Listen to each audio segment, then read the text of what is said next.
Highlight media ఎన్నికల నేపథ్యంలో ground level నుంచి ప్రక్షాళనను ప్రారంభించింది. ఈ నేపథ్యంలోనే జిల్లా అధ్యక్షుల ఎంపిక కూడా జరుపుతోంది. ఇందుకు సంబంధించిన తుది జాబితా కూడా సిద్ధమైందని తెలుస్తోంది. ఆ జాబితాలో ఉన్న పేర్లేంటి, ఎవరెవరికి అధ్యక్ష పదవులు దక్కబోతున్నాయి అనేది ఈ స్టోరీలో మనం తెలుసుకుందాం.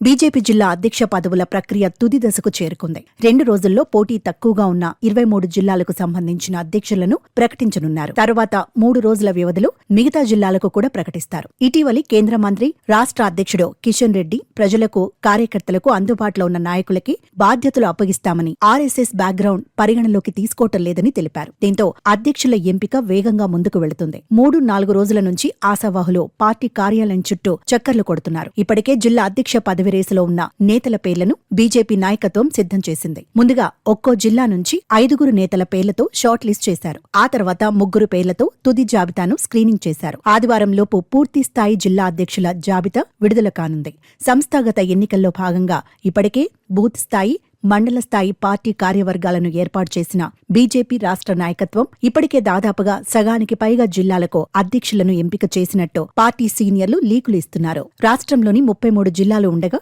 కమలనాథులు మాత్రం తమ సౌలభ్యం కోసం 38 జిల్లాలుగా ఏర్పాటు చేశారు. వీటికి వీలైనంత త్వరగా నూతన అధ్యక్షులను పార్టీ ప్రకటించడంతో పాటు అందులో సగానికి పైగా అధ్యక్ష పదవులు బీసీలు, ఎస్సీ, ఎస్టీ సామాజిక వర్గాలతో పాటు మహిళా నేతలకు అప్పగించనున్నారు. నల్గొండ, ఆదిలాబాద్, గోషామహల్, ఖైరతాబాద్, కరీంనగర్, మహబూబ్ నగర్ జిల్లాలో తీవ్ర పోటీ ఉన్నట్టు, వీరిలో కొంతమందిని ఇతర పదవులకు సర్దుబాటు చేస్తామని ఒప్పిస్తున్నట్టు వారు అంగీకారం కాగానే అక్కడ కూడా అధ్యక్షులను వెంటనే ప్రకటిస్తారు. ఈ 26లోగా పార్టీ జిల్లా అధ్యక్షుల ఎన్నిక పూర్తి కాగానే రాష్ట్ర నూతన అధ్యక్షుడి ఎన్నికపై కసరత్తు జరుగుతుంది. రాష్ట్ర పార్టీ వర్గాలు కూడా బీసీ నేతలకు కట్టబెడతారనే ప్రచారం జోరుగా సాగుతోంది. ఈ నెలాఖరుకు పార్టీ నూతన అధ్యక్షుణ్ణి బీజేపీ హైకమాండ్ ప్రకటించే అవకాశం ఉంది. కమలనాథులు ఎప్పుడూ లేని విధంగా పార్టీ పదవులు పెద్ద సంఖ్యలో బీసీలకు కట్టబెట్టడంపై భవిష్యత్తులో జరిగే ఎన్నికల్లో కమలం వికసిస్తుందని సీనియర్లు అంచనా వేస్తున్నారు. మండల, గ్రామస్థాయి పదవులు సగం బీసీలకు ఇవ్వడంతో ఎక్కడకు వెళ్లినా ఆ సామాజిక వర్గం పెద్ద సంఖ్యలో